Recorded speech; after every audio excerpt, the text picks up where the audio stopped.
Dans cette vidéo, nous allons vérifier la loi des mailles dans le circuit suivant. La loi des mailles s'énonce de la manière suivante.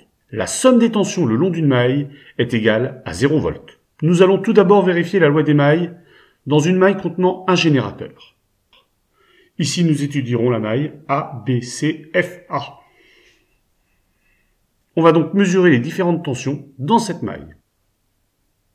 On a UAB égale moins 12,11 volts.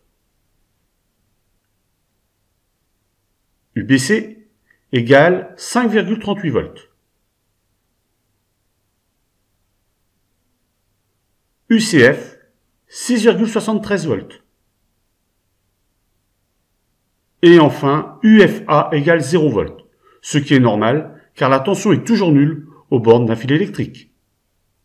En additionnant ces quatre tensions, on a UAB plus UBC plus UCF plus UFA égale moins 12,11 plus 58 plus 6,73 plus 0, ce qui donne une tension de 0 volts. On en déduit donc que la somme des tensions le long de la maille ABCFA est égale à 0 volts, et que par conséquent la loi des mailles est bien respectée dans une maille comportant un générateur. Nous allons maintenant vérifier si la loi des mailles reste valable dans une maille ne contenant pas de générateur. Pour cela, nous étudierons la maille CDEFC. On va donc mesurer les différentes tensions dans cette maille.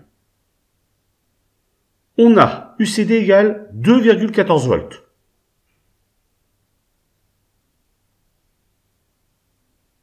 UDE égale 4,59 volts.